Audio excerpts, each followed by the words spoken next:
Good morning and welcome from my side to this Solar Power Europe webinar, Going the Extra Mile, Integration of Environmental, Social and Governance Considerations in PV Project. My name is Raffaele Rossi, I'm a Senior Policy and Market Analyst at Solar Power Europe, and I'm delighted to chair this interesting session today. Also glad to see a high level of participation from the audience, and yes, be aware that this is an interesting and important topic for many of you. But without further ado, I would like to give the floor to my colleague and Deputy CEO of Solar Power Europe, Aurélie, for some introductory remarks. Aurélie, please. Thank you very much, Raffaele, and indeed, hello and welcome to everyone. We hope you had a lovely Easter break, and we're very happy to reconvene with you on this very important topic that is sustainability. As we know, solar is really going to drive the bulk of the energy transition. It was only last year in March when the Director General of IEA, Fatih Birol, said himself that solar will be king across all electricity sources in the next years, and that it could become, as soon as 2025, Europe's prime installed electricity capacity, so only in the next 4 years. Our own study on achieving climate neutrality by 2050 forecasts also a huge role for solar, which could provide up to 60% of Europe's electricity generation, and then become a major driver not only for electricity production, but also for hydrogen production in a very short time. So that is why a key to achieving this immense growth which lies ahead of us is also to ask ourselves the good question from the very beginning, and in particular to make sure that we embark along this way all the citizens, all the companies in accepting this transition and bringing forward this transition with us. And we also need to make sure that we place sustainability at the core of our growth strategy as a renewable sector. So placing sustainability at the core of our strategy means also going beyond only CO2. And that is why here in this webinar and in the title, we also insisted that it is not only about CO2 footprint, where we are good performers, by the way, and where we are always improving, but it's also about social responsibility. It is also about governance. And so that's why I'm very happy that we have today leading companies such as Solarcentury, which will present you a report that they've commissioned on these very important issues. Solar Power Europe is extremely committed on the topic of sustainability, and Raffaele here, by the way, is our sustainability expert. He's been leading our work for the past 3 years already. To give you a glimpse of what we have already done and what we will be doing. So in the last 2 years, we have worked hand in hand with the Commission on the development of sustainability standards for the PV sector, including for the eco-design and the eco-labels. In 2019, we have published our first sustainability fact sheets, which maybe you have had the chance to see, but which were an attempt already to identify and put some facts into the whole topic of sustainability in the solar sector, because a big part of the challenge is also about knowing ourselves, having the right sets of data and communicating properly to the audiences from the industry and from civil society. And in 2021, because we want to drive change, because COVID has changed a lot of things and has even more accelerated the need to fight climate change with ambition, we have decided to go to the next level. So we are developing at the moment sustainability best practices, which will cover those broader aspects I was mentioning, CO2, social responsibility and governance, and which will be published at our Solar Power Summit. And we will have our very first sustainability award at the Solar Power Summit, where we want to reward the most pioneering companies. And I'm here inviting all of you on this webinar to submit your application if you think you could value your approach in this regard. The whole issue of sustainability, and I will just finish there, it's about 2 things. The first, as I said earlier, is to communicate better about our strengths and about our weaknesses. And I hope this webinar session will actually be very enlightening in this regard. And the second thing we need to do is to shed lights on the companies that are making the extra mile and pioneering this sustainable change in the solar sector. And I'm very happy to have Solarcentury sponsoring and hosting this webinar, because this is a company that is part of these pioneers. So I will stop there and hand back the floor to you, Raffaele. Looking forward to the discussions. Thanks, Aurélie, for the inspiring introductory remarks. So without further ado, let's have a quick look at today's agenda over the next slide. Indeed, we will have a joint input presentation from our distinguished speakers, which I'm going to introduce in a moment. The presentation afterwards will be followed by a brief discussion by the speakers. But we also would like to hear your thoughts and questions. And if you go to the next slide, you can see how to do it. So you can see that on the right-hand side of the screen, you have a panel, and you can select from the questions, the chat box, the question. Please write in the question box and type the question and send the button, and we'll try to address as many questions as possible within the time that we have at our availability. So if you can move on to the next slide, it is now my pleasure to introduce today's speakers. I welcome to the online stage Susanna Wood from Solarcentury. Solarcentury is a global developer focusing on utility-scale solar with a 6 gigawatt pipeline. Solarcentury was recently bought by Statkraft, which is Europe's largest producer of renewable power. Susanna has worked in solar since 2007. And she is marketing director for Solarcentury and a board member of Solar Power Europe. And also let me welcome Sophie Overington, representing Carbon Intelligence. Carbon Intelligence is a market-leading carbon and ESG-focused consultancy who believe in a business as the solution to a zero-carbon world. Sophie is a senior consultant at Carbon Intelligence and works with leading organizations to understand how to measure and improve their ESG impact with a focus on net zero carbon. So Susanna and Sophie, and I'll give you the floor to give us some insights about your recent publication and share your views on the role of ESG consideration for the solar industry. And maybe just a quick note for our attendees, the webinar will be recorded and we'll share the slides at the end of the session. So Susanna and Sophie, please, the floor is yours. Good morning, everyone, and welcome to this seminar. We're extremely excited to be sharing this report with you today, and we will be putting a link into the chat so that you can download a copy of the report as and when you want to. Just to say what we're going to cover. So we're going to today we're going to talk about this report that we've produced in conjunction with Carbon Intelligence. It's called Solar: A Force for Good. And within that, we're taking quite a broad look at ESG as a holistic topic, but we also take some deep dives into some specific areas. There are some great case studies in there. There's both from investors and from the solar industry. There's some information about Solarcentury's carbon footprint and the process that we went through to make that happen. It's jam-packed. So I would strongly recommend that you download a copy and able to dive into the detail of it. And I'm joined by Sophie, who has been really responsible for pulling all of this together and who did a lot of the research. But together we're just going to introduce you to some of the highlights. But let me start with why this report. And I think it's fair to say that to one degree or another, we're all a little bit guilty of tending to think about solar purely for the environmental benefit that it brings. And, you know, solar equals combating climate chaos, equals E in environmental, equals a tick. Well, of course, that's true that it's a phenomenal weapon in the fight against climate chaos, as already mentioned, but it's also more than that. It's now big business, and it's only going to get bigger. So with rapid growth, there comes a risk. And one of the best things that I have found about working in the solar sector and interacting with people who I meet through Solar Power Europe is that we're all of one mind in this, that this is something that we really need to be mindful of.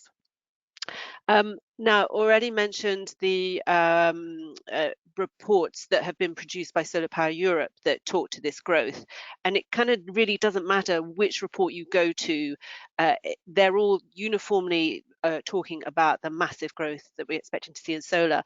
I picked on Statkraft, surprise, surprise, I picked on Statkraft's report, which is their low emissions scenario, which is a really phenomenal piece of work.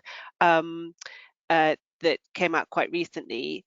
It's not a study that is based on what's the target we're trying to get to and how do we get there. It's built bottom up from modelling region by region, looking at policy, looking at technology developments, and the emissions are modelled as an outcome from that rather than let's hit a particular target.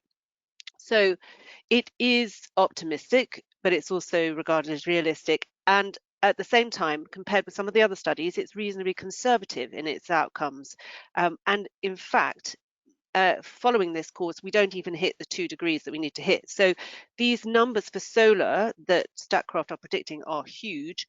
Other people have even bigger numbers, and that's the kind of levels that we're definitely going to need to get to. So from in this report, solar is going to be the largest source of power generation in the world as early as 2035. And as Raffaella mentioned, I've been working in solar since 2007. That's 14 years. This is 14 years to go. It's basically a generation. It will become the biggest source of power generation in the world. So we've not witnessed the growth of any source of power generation this quickly. And by 2050, which still feels a long way off, but it isn't really, capacity will be 24 times greater than it is today. So with this kind of growth that we all predict, then obviously with that comes real challenges about how we do that in a sustainable way. And one thing that's worth noting, I think, is that solar is still incredibly popular, and we need to keep it that way as a sector. This is from the UK. This is a study that's produced pretty regularly by the UK government. I don't think they like the results, but we do. It basically shows all different technologies. They actually have a result for shale as well, which doesn't do particularly well. But this shows solar as being the most popular renewable technology, with those in support of it as a technology, 85%. I know that these sorts of studies have been done in other European countries as well, and that in France and Germany and Italy, solar is also scoring extremely well. And I think the challenge for us is just how do we keep that going? So the elephant in the room, how does solar maintain its well-deserved reputation while growing faster than any other energy source ever witnessed? And you know, what can we do to make sure that happens? That's kind of the thinking that has gone on behind this report. And I'd like to hand over to Sophie to explain how we went about it. Thank you so much, Susanna. And yeah, before I begin, I think it's just really important to say, as we've kind of mentioned, solar's already a peak performer in terms of the E, particularly when this project started with the carbon footprint. So there's no denying that the carbon footprint is really small, but still we gained a lot of insight in terms of what that process looked like. And diving into the ESG discussion was extremely interesting. So I'm really excited to share the results of this report.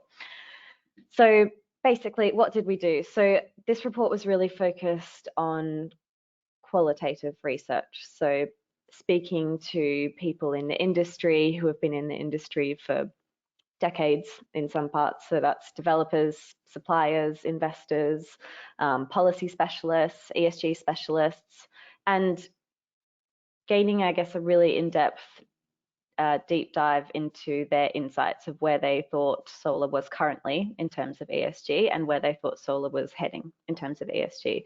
So surprisingly, or perhaps not so surprisingly, we came to some consensus on quite a few things. And I think particularly for the risks and opportunities presented in the report, there was consensus across the board about what the key ones are for solar, and I think that's really interesting, and we'll go deeper into that later. Basically, as Susanna mentioned, the carbon footprint was kind of originally the starting point for this report, and definitely a large focus, particularly scope 3. So it's a really complex piece for the industry as a whole, and for solar as well. We looked into ESG specific case studies, so for Solarcentury, but also the industry as a whole. GRESB, which is the global ESG benchmark for real assets, very kindly lent us some analysis of their solar assets. So they have, as of 2020, over 425 infrastructure assets respond to their infrastructure assessment, and a proportion of those were solar assets. So they gave us some data to explore how solar compared to those. We looked at the regulatory landscape. So with new regulation coming out tail end of last year, such as the SFDR, the Sustainable Finance Disclosure Regulation, and the accompanying EU taxonomy, how does that impact solar? How does that impact solar market participants' interactions with financial market participants? As I mentioned, we dove deep into the risk and opportunities, and that's from conception, community engagement, right through to the end of life. And basically what we came to as a conclusion at the end of the report, not necessarily a conclusion, it's more of a starting point, is an ESG framework. So where to from here in the context of the industry growing extremely quickly and wanting to maintain its really positive reputation in terms of E, but also S and G, so social and governance. What's a framework that we can work towards as an industry in terms of for solar developers, for off-takers, and for investors? And how can we make sure that we maintain this positive reputation as we go? So go to the next slide. All right, so some of the key themes that came up during the discussion were these four. So essentially the hypothesis that we were testing is all solar created equal? So if we're thinking about distinguishing between solar assets, so we've already acknowledged that solar as an industry is a really high ESG performer. So we're already talking about that top echelon of performers. We're not comparing fossil fuels and renewable energy, we're comparing renewable energy and renewable energy. So these kind of four pillars came up from our interview process with our stakeholders and our research process as kind of the four key pillars that distinguish between solar assets. So the first one being transparency. So is the entity able to provide relevant and verified information on ESG management and performance as one? In terms of standards, how does the solar entity respond to or contribute towards increasing requirements from regulatory frameworks and industry frameworks, and then also down into the local jurisdiction as well? Governance, always extremely important and underpins the ESG. So does the solar entity have a well-established governance structure and processes in place to support that? And of course, additionality. So is the renewable power generation truly new, or is it additional to that project or area? And I think these four pillars really underpinned where we went to from there, and were kind of the starting point for that ESG framework that we mentioned, that we'll touch on soon. So a massive part of what we did was really dive deep into the ESG risks and opportunities. Like I said, we started with carbon, but there's really so much more to the industry than that, and there's so much more to ESG than that. So I think something that really came up from our stakeholders is that whilst solar does currently have a really positive reputation and is of course likely to do so in the future, with the huge scale of growth, there are quite a few risks that are present, I mean, which is the case in any industry, but more importantly, there's a lot of opportunities that are there to be taken advantage of within the solar industry. And that's not just in terms of providing clean energy, it's beyond that. So things like raw materials, end of life, community engagement, what happens when we're integrating the power into the grid. So I just thought I'd dive into a few of those and share some of the perspectives that we gained from our interviewees. So in environmental, so the kind of environmental impacts of the end of life. So this is specifically talking to recycling of solar panels in particular. And this came up a lot as probably one of the biggest opportunities. So it's estimated that over 90% of solar panels can be fully recycled. And I think in Europe, recycling of solar components is already mandated in the EU by the WEEE directive, so the Waste Electrical and Electronic Equipment Directive. But I think massive opportunity there in terms of businesses, ancillary businesses to support recycling. So even just between 2020 and 2024, the PV recycling market is predicted to grow by 238 million, and that's US dollars. So that really came up as a big opportunity for participants in the market in terms of, okay, if 90% of the panels can be recycled, let's take advantage of that. On the flip side, the risk is that if these recycling systems were not put in place, it's estimated that there could be around 60 million tonnes of PV panels waste in landfill by 2050. So that 2050 timeline, if we think about all of the clean energy that we need to provide and are on track to provide, how do all of the components that contribute to that provision, how do we think about those components in terms of ESG, not just the end goal? Then moving on to the social component. So you can't really talk about providing clean energy at scale without considering the social implications of doing so. Again, it goes without saying that this is a really positive thing when you're providing clean energy to so many people, and particularly things like community engagement and job creation came up a lot, but so did things like supply chain transparency. So as with any business, but particularly any large infrastructure business, the supply chain of the solar industry is extremely complex. There's a lot of parties involved, from design, manufacturing, including equipment supply, construction materials, development, operation and maintenance. And again, as with any large infrastructure, the supply chain can be really opaque and lacking in kind of accurate information about the processes and the systems in place along the way. So I think this mainly came up as a risk, but of course there's opportunities as well. But the key risk here being the sourcing of raw materials, particularly with regards to human rights instances such as forced labour within the supply chain, but also issues such as corruption and bribery, kind of fueled by the extraction and trade of resources. So this is particularly relevant at the moment, as I'm sure most have seen the articles that have come out about human rights allegations in the Xinjiang region in China.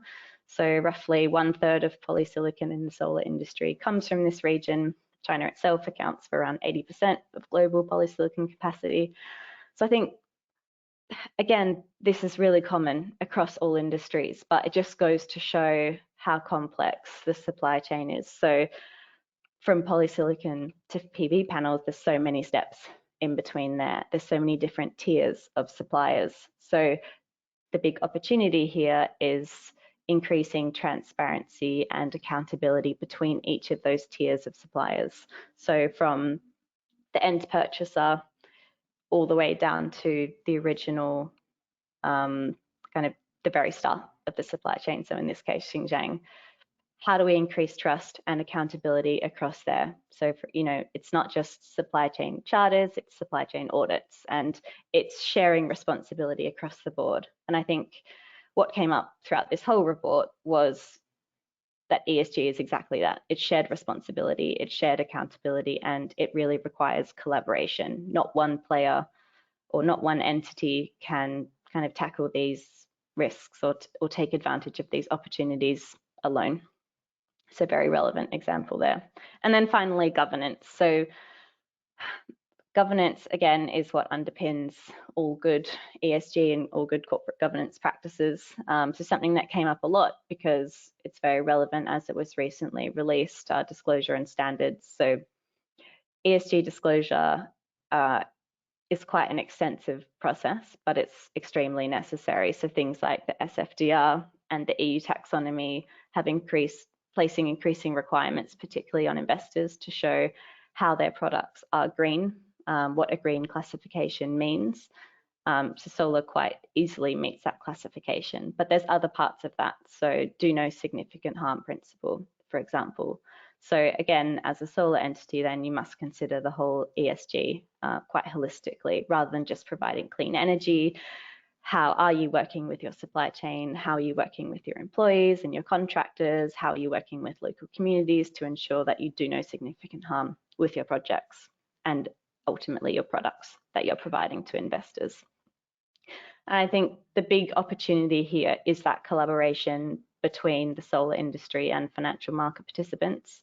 So in promoting transparency, ensuring that the information you can provide as a solar asset, as a developer or wherever you are in this supply chain, ensuring that the information you provide is adequate, ensuring that it's standardized. So that's something that is developing rapidly with frameworks like GRESB, for example. We're still not entirely there yet, and ensuring that the information you provide is verified and robust. There was many more risks and opportunities, but I'll leave them for you to read in the report itself. So.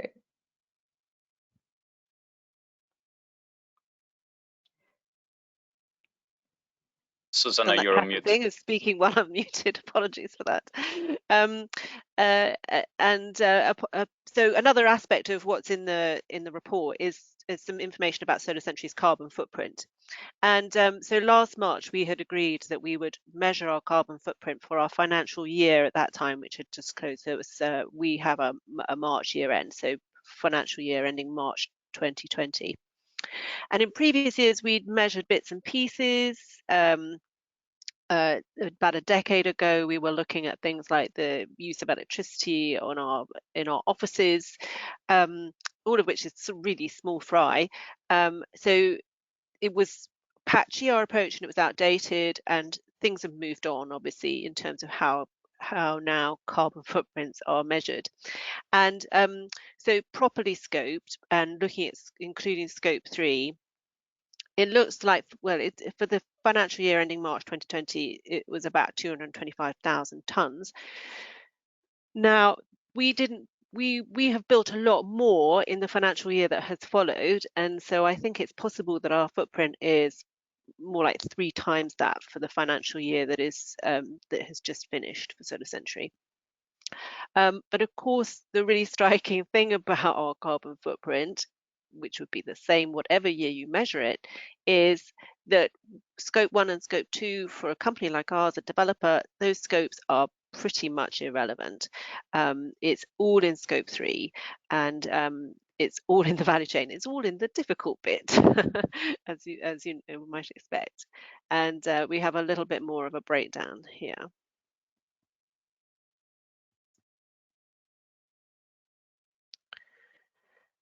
I think so. What this shows, and Sophie can talk about it in a bit more detail than me, but basically this is just breaking down those scopes a little bit further, and so it's color coded with the orangey sections being from our scope 3 footprint. And what that shows is that the electricity we use in our buildings is negligible in terms of the impact it has, the use of gas. Everything's in scope 3, and even within that, things like our business travel, which we certainly worry about, are a much smaller part of this than we might have expected. It really is all about these 2 categories, capital goods and purchase goods and services, and that's basically the PV and equipment and the construction of those projects. Sophie, would you want to add something to that? Yeah, I just think to give context, so typically for most organizations, scope 3 is at least 80% or more of their total carbon footprint.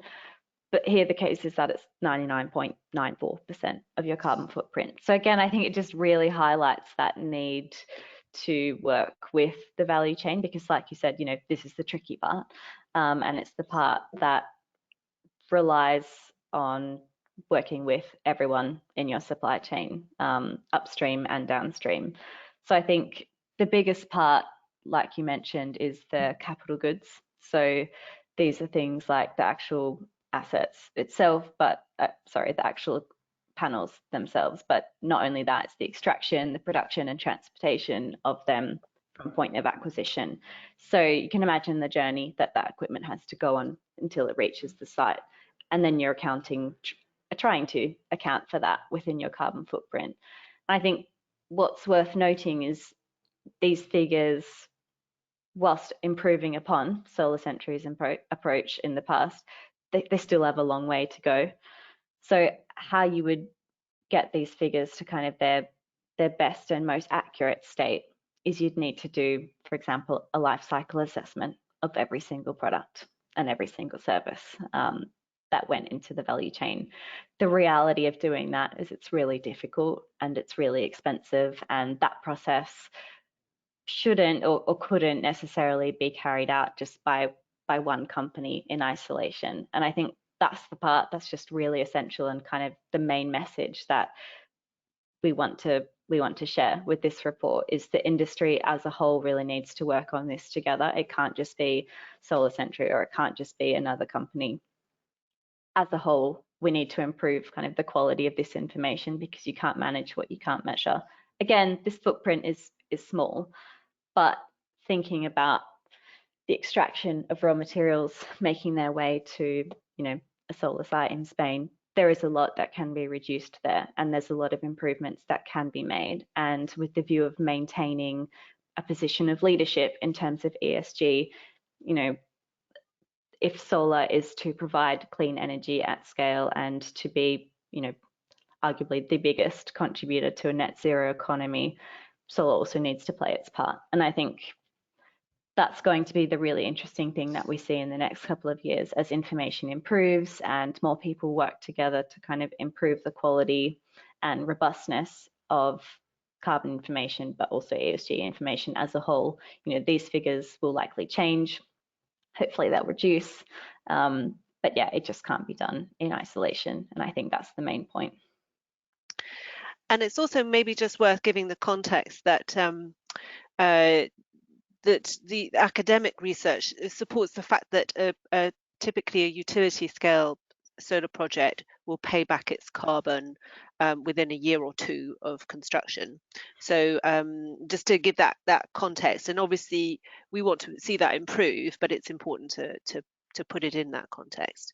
And I'm certainly hopeful that maybe we can twist Solar Power Europe's arm to help a little bit as well with some of this data collection that we need to improve the quality of the analysis that supports our Scope 3 emission analysis.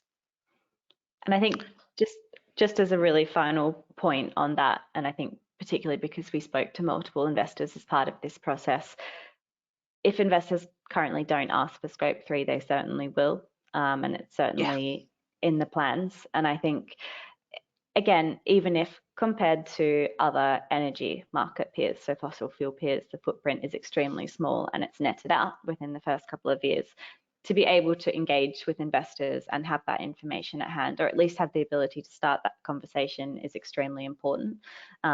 There's a case study in the report from BNP Paribas Asset Management saying that exactly that they plan to introduce Scope 3 into their ESG analysis and their ESG scoring framework kind of basically as soon as the data is there. So I think it's really important to note that.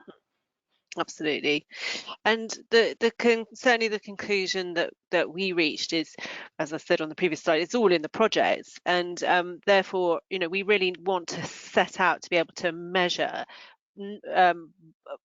by project, so not just by financial year and improve that data quality, but also to be able to look at a specific project. That's where the carbon is and that's where the data's poor.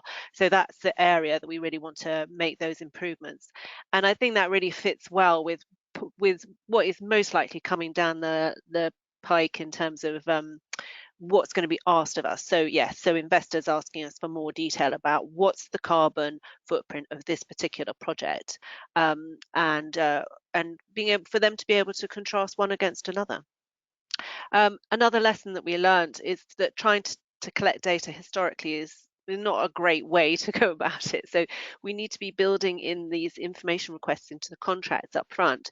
And I can see that that will get easier and easier with the manufacturers, because just more and more people are asking for this information, and it's going to just become much more of a standard information request. With contractors, I think it's a bit difficult to say to a subcontractor that's working on some electrical element in the middle of Spain to say, oh, we want you to give us your scope 3 emissions for doing this work.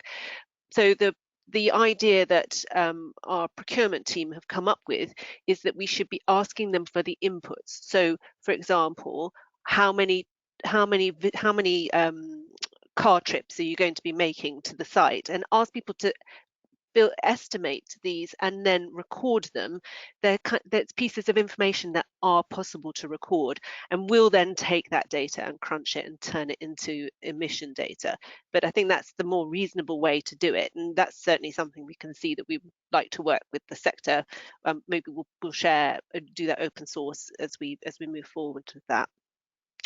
And you know, this is clearly an area where parts of the solar industry are playing catch up, and as the sector becomes more and more significant. So, as we've said several times, we want to sort of work together to make this an easier process. Now, I wanted to share one of the case studies that's in this project with you. We'd love to share the carbon footprint of TeraWatt Solar. We can only estimate it, but to actually look at the other elements of ESG when it comes to TeraWatt. TeraWatt is a project in Spain that we've recently completed. We developed it, built it, part-own it. It's now being operated by Uncarvis. To give you the sense of the scale of this project, the perimeter is something like 26 kilometers. I keep on suggesting to the team that they run a marathon around it, but they haven't taken me up on that yet. Obviously, I wouldn't participate. But it's 300 megawatts. There's another 50 megawatts that we're hoping to build in the area quite soon. It's a really big project. And the thing that maybe I should have realized going into this, but it's only in reflection that we realize, is just how much you're able to do by having that scale. The scale has created a really big impact and really big acceptance of the project. So we've created over 400 jobs, including 260 local jobs, and TeraWatt you know, struggles with employment problems. So this has been a fantastic opportunity for the town. We've been training people during COVID. We've been paying significant local taxes, which has really helped out TeraWatt in a critical time. I mean, you know, COVID has hit local governments really, really hard. Just by being there and eating food and staying in hotels, we've spent, we estimate, well over €1 million on the local economy. Again, extremely well received. But the area did get into trouble during coronavirus, as you might expect, and so we've been making donations to the food bank there. We've sponsored a local football team. That's about as far away as you can get from a utility sponsoring Premier League football. This is a team that doesn't even have an email address. You know, this is real grassroots football, and our Spanish team are football crazy, so they're very happy to do that. On the site, 312 hectares have been protected for the environment, and we're in the process of spending €1 million on biodiversity measures on site. So planting 2,000 oak trees, 5,000 acorns are going to be planted every year. There's a big visitor centre planned, and part of that will have a nature classroom for kids. There are various habitat restoration and monitoring programs going on there for cranes, for birds and reptiles, and wild rabbit. And the overall impact of all of these measures has made this a phenomenally significant project for the team, who have taken such pride in what they've done. Obviously, the community has benefited from it. They are our friends, and in fact, other mayors who the mayor of TeraWatt has spoken to have been ringing Jose Miguel, who leads our team in Spain, and asking him if we can build in their vicinity. And my Dutch colleagues have coined a term, from NIMBY to PIMBY. So from NIMBY, not in my backyard, to PIMBY, please in my backyard. And I think we really have managed to achieve this in TeraWatt. And of course, the impact on wildlife has been immediate as well. So I wanted to share that with you because it is such a phenomenal story, and it really is the scale that has created this opportunity to make significant investments. And then we wanted to finish really on this model that that Sophie referred to earlier. And how do you score?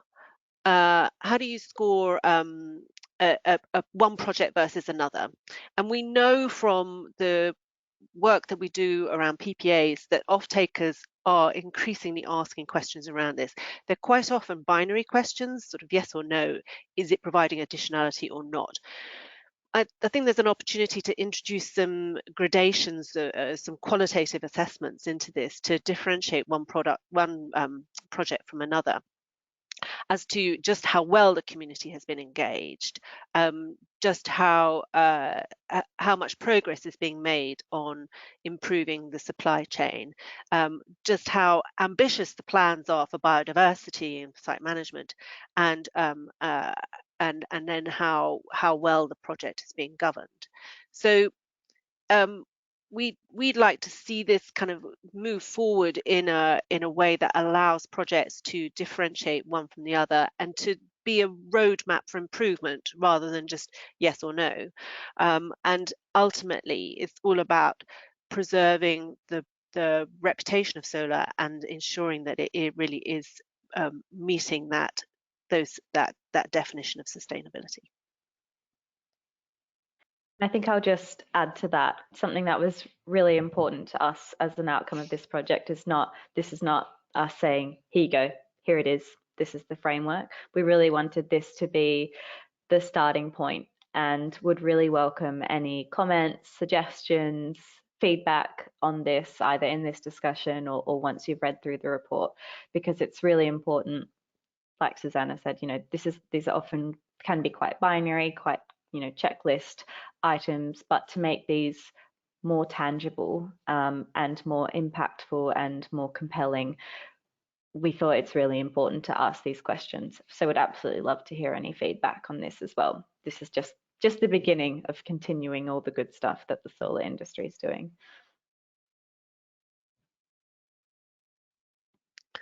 I think, Rafaela, at that point, we'll hand back to you to field some questions. Right. Thanks a lot to both of you for your presentation and for sharing your insights on the role of ESGs and your approach to this topic. We have a lot of information to digest on right now and to discuss on. But before doing so, we would like to engage a little with our audience and make a short poll on their views about the topic. So taking a little step back and looking at the broader pictures. So we have two questions on which we'd like to hear your thoughts on, based on the presentation from Susanna and Sophie, and also based on your personal experience and opinion. So I would ask my colleague right now to display the first question, which should appear on your screen shortly. And I'll read it out to you and give you a few moments to think about it and respond. So the question number one is there sufficient information available on environmental, social, and governance aspects in the solar PV industry? If you think there is sufficient information, please answer yes. Otherwise, please answer no. And maybe we can discuss a little bit about it afterwards. So I'll give a few seconds for people to reply. I see that the poll is already in progress.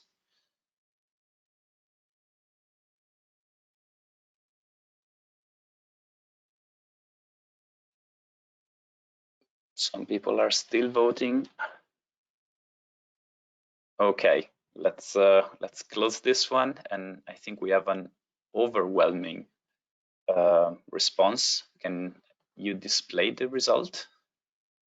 Yes, 84% voted no, and only 16% voted yes. So most of the audience believe there is not sufficient information today available on ESG aspects in the PV industry. And then on to the second question, if we can move on.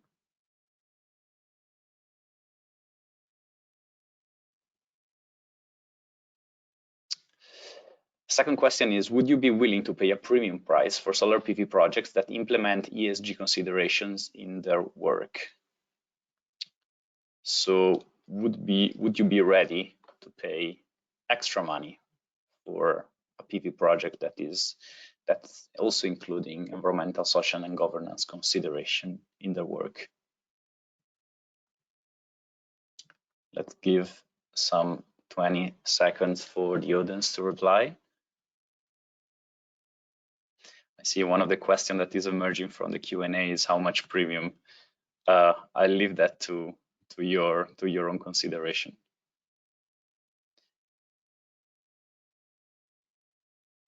Okay, maybe we can close the poll. I see we also have a clear response on this. 78% voted yes, they would be willing to pay a premium for implementing ESG consideration in the work. So this is actually a very promising result from the poll. So thanks for your feedback. It's really great to hear your views on that. And perhaps we can start a panel discussion with this very last result. So what do you think of it? Do you share the same views as the attendees? What's in your opinion the degree to which investors and also corporate off-takers are looking at the ESG framework? I think the off-takers are definitely looking at it.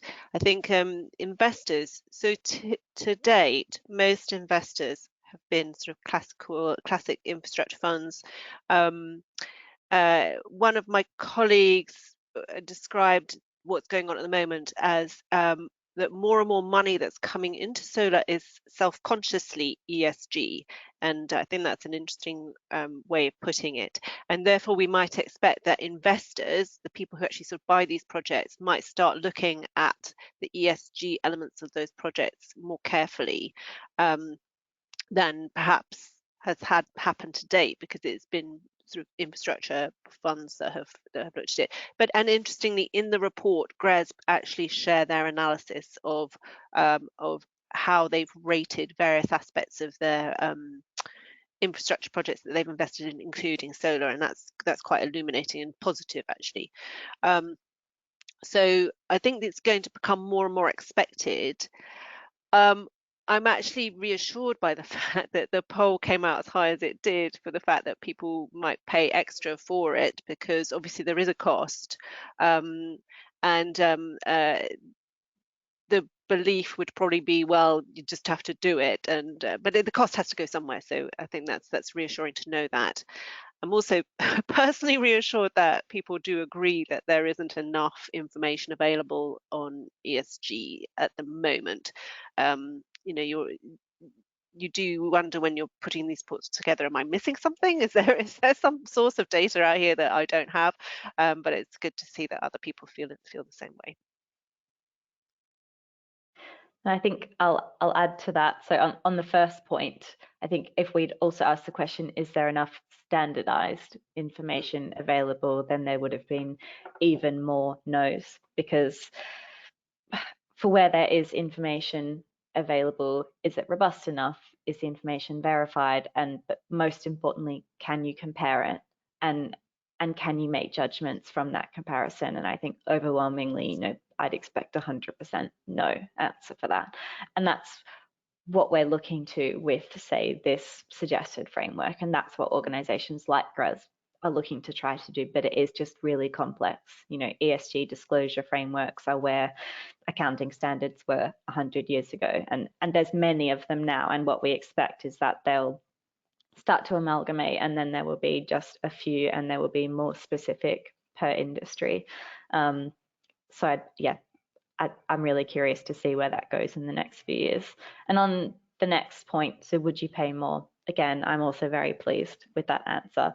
And just to share some insights that we got from particularly our investor stakeholders that we interviewed, the perception seemed to be that whether or not it's explicitly stated to be that way, there is an understanding of if an asset, whatever that asset may be, is a higher ESG performer, there's an implied understanding that you would pay a premium or you would pay more, because again, this is more across the board.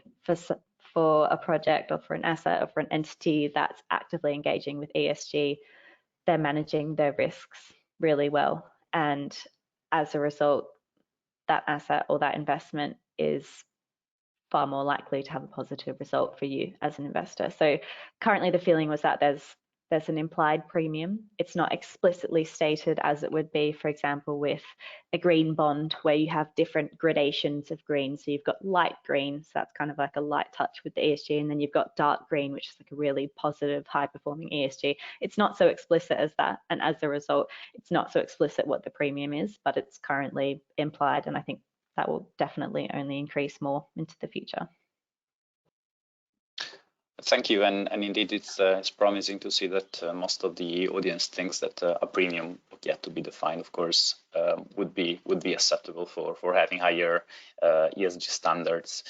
And so coming back to the willingness to pay of the audience for higher ESG standards, are we ready as an industry, in your view, to mainstream these good practices and make them as industry common practices, standard practices? What are your thoughts on this? Well, my philosophy is always to get out in front. You know, if you see that a trend is developing, maybe that's something like engaging the community through allowing them to invest in the project in some way, shape, or form. It is much better to be out in front on a topic like that than to kind of wait for it to be legislated and handed back to you in a way that's sort of hard to handle. So it's always best to get out in front. And whenever we've done that, we haven't regretted it. So, but some of this falls into, some of what we're talking about falls into the category of, it's hard to argue that it's completely 100% necessary, and it could be quite pricey. So that combination is where there's sort of it's harder to make the case. But I'm certainly going to be quoting back these poll results to the developers at Solarcentury to support the argument as to why we should just stick to going out front on these kinds of measures. Yeah, and I just quickly to add to that, so we referenced the EU taxonomy and the Sustainable Finance Disclosure Regulation. I think definitely getting out in front helps because it's coming. And although, again, solar being a really high ESG performer, it's less topical because it is already classified as green. As I mentioned, there's parts of those regulations where solar developers and those providing energy to off-takers and to investors will need to classify how they do no significant harm. They will need to show their Scope 3 footprint. So regardless of if you're ready or not, it is coming, maybe not as fast as it's coming for those in the fossil fuel industry or other kind of high carbon or typically poor reputed ESG industries, but it is coming. So I think we're ready, and I think we need to get more ready.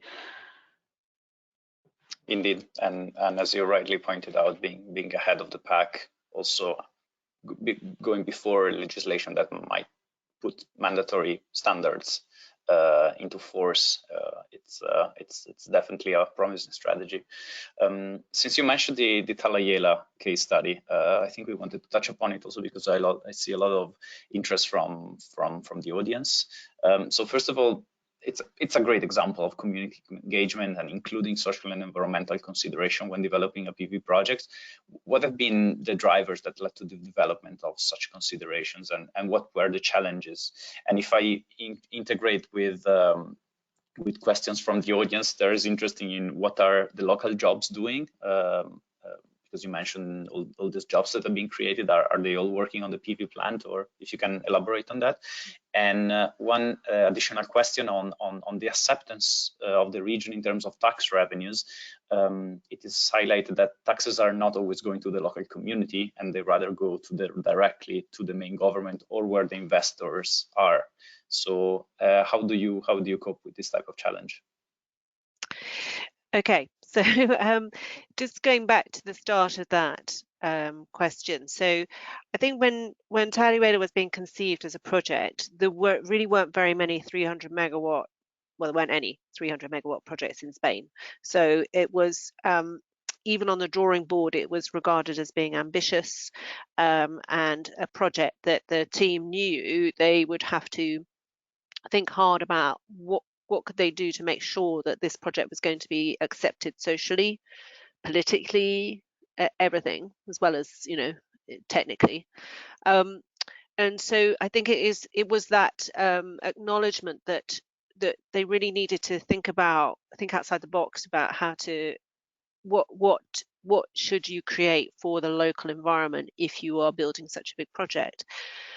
And of course, an acknowledgement that because of the numbers involved financially, that would give them, the team, an opportunity to actually make a meaningful difference, because they've got proper budgets to play with, you know. And so that was a lot of the driving of the thinking. How are we going to make sure this project actually gets built? And then in terms of the challenges that they have faced, I think that there have been some logistical challenges, particularly with COVID. Obviously, we've all faced that, but providing those training opportunities for people during COVID has been a challenge. But I think that I would say of my colleagues in Spain that they're an exceptionally good team. They're also highly motivated, and they've not lost their determination to translate a vision and a thing that gave them the license to build the project. They haven't lost that vision to then translate that into reality. They've really held on to it, and are incredibly proud of what they've delivered. So that sort of pride in delivery has been an enabler. The types of jobs, I might have to clarify with my colleagues, but my understanding is that, you know, there's about I don't know how many panels, at least 1 million panels on site. They've all been put in by hand. So the project has, the jobs have largely been about the construction of the site, which has taken a year. Those people who have been trained are now have the skills to work on other solar projects, and there are other solar projects in the region. We're hopeful to bring some more into that particular region as well. And then we would also be looking to create some longer term jobs in terms of the operation and maintenance of the project, but the bulk of the jobs come with the construction. I can't comment on the taxes. I don't know anything about it, so I do. So something to delve into with more detail in our future work, indeed. I see that there are a lot of questions from the audience with regard to supply chain transparency, because this is indeed, as you pointed out, a sensitive issue. So focusing a little bit on the social and government aspects, what are the key priorities in your view to enhance transparency, and what are the barriers that the sector is facing on the aspect? Actually, Sophie, I think you mentioned the need of sharing responsibility and share accountability. Are you planning to partner up with business partners, and who would this be? What are the most essential business partners that you need to engage with? I can answer that from a broad ESG perspective, and then I'll let Susanna comment from a solar perspective. So it's really tricky, first of all. I can speak from my experience doing this in the real estate industry, and trying to establish kind of a very clear line of different tiers of suppliers within the industry, and then tracking back to the original source. And it quickly gets really difficult to even get into contact with suppliers. So it's really all about effective engagement, but that's kind of a bit of a buzzword, because how do you actually do that on the ground? And it's just really tricky. So it's quite easy to engage with your tier 1 suppliers, so those who you're actually handing money to. It's relatively easy or less complex for your tier 1 suppliers to engage with their tier 1 suppliers, so your tier 2 suppliers. It gets really tricky beyond that. So from my experience working in real estate and doing this specifically for the modern slavery legislation that came into Australia, similar to the one that came into the UK, very quickly we were unable to contact, 2 tiers below, trying to find roof tiles, for example, from a supplier in South Korea, and the only way we could get in contact with them was via Facebook. It's actually just really tricky. And I think it speaks to the complexity and the necessity for every part in the supply chain to have a go at that. And I think the biggest thing is it really is just about trying and knowing that actually you might not get it right, or probably realistically you won't get it right, or you won't be able to get the information in the first instance, or once you do get the information, it might not be the answer that you want to hear. And the response, again, from me speaking broadly about ESG, the correct response, or the, not necessarily the correct, but the ideal response in that kind of scenario, if you do uncover some information that you don't like, isn't to say, okay, we're not engaging ever again with that supplier. Typically, the better response, or the more ideal response, typically, again, this is not across the board, but typically would be to say, okay, we're going to work with that supplier to improve the conditions, whether that be labor conditions or how they interact with local people within the community, whatever it may be, you know, warehousing conditions, working conditions. We're going to work with them to improve that. We're not just going to say no, because if you just say no, then things tend to not change, because everyone else who's in the tier one of the supply chain will also say no. So I think it's just about starting and being committed to continuous improvement. You know, it's not just about putting out a policy and saying it's our policy to only engage with X, Y, Z, but it's the processes and the systems that support that policy. I think it's worth looking at how rapidly the solar supply chain can change if it wants to. And I would point to the example of MIP, and just how quickly obviously completely different driver, but if you just look at how quickly the solar supply chain changed in order to respond to that particular challenge, it's staggering what we can do when there is a need for it. And there is obviously a need for some change in the supply chain, as is being highlighted by various media reports. I mean, I think one of the key issue is that we just don't really know what's going on, and that lack of transparency means it's not acceptable. So, but I think if we act together as a sector and say we need this to be sourced from a place where we can have some transparency, we know from experience that the supply chain can change very quickly. So I'm an optimist that we can do something about this. Thanks to both of you. I see that we are slightly exceeding our given time, so maybe we can ask a few questions. One last question in terms of next steps. So, considering what you've published today, what sustainability areas are you planning to address next? What's the next steps for that? So, well, Solarcentury is becoming part of Statkraft, and Statkraft has just started talking about their zero carbon plans. So I'm hoping to get stuck into that, understanding it more and contributing to that.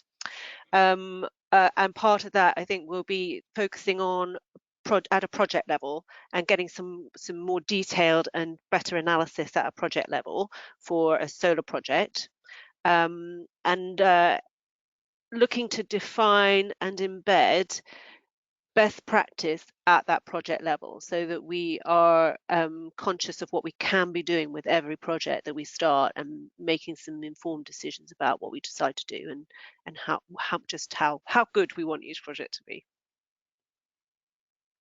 Okay, sounds great, and good luck with your endeavors. So maybe we can just close it here, just to say a few closing words and reiterate what Aurélie rightly pointed out in the introduction. This is a topic that is extremely relevant for us as a EU Solar Industry Association. So extremely valuable that research progresses on the field of sustainability of solar. Also, it's important to put it into perspective of the energy transition and the rapid pace of solar deployment. So the need of looking at ESG consideration is only increasing in the future. And on this note, Solar Power Europe is actively working on these topics through the sustainability work streams. As mentioned, we are considering, we're currently working, in fact, on a solar PV sustainability best practices benchmark report, in which we want to investigate the key environmental, social, and governance challenges for the PV sector at large, and collecting industry best practices across the board, all along the value chain. And as mentioned, the report is planning to be launched at the Solar for Sustainability session during the Solar Power Summit on the 12th of May. We're also looking in particular with particular attention to the topic of supply chain transparency, of course, with the aim to investigate the possibility of developing industry standards for improved traceability and full disclosure of environmental and social aspects in the supply chain. And in addition, we are, of course, keeping a lot of attention to the ongoing process of EU sustainable product policies, such as eco-design and energy label on PV products, which will also further raise the bar for solar sustainability ambition. In the context of the green recovery, then, we have a lot of opportunity to build back better sustainably for the years to come. I invite you to reach out to me or to us if you want to know more about these activities. And otherwise, let me just go quickly through the conclusion of this webinar. So if we can move on to the next slide, you can see an overview of our next events on the topic. So we have the Solar Power Summit on the 10th to 12th of May, and on the 21st and 22nd of April, Intersolar Summit Spain is also taking place. So with this final note, I would like to thank all the attendees for participating in the webinar. Thank you, Susanna, and thank you, Sophie, for sharing with us your views and insights. And I wish you a nice rest of the day. Thank you very much. Thank you so much.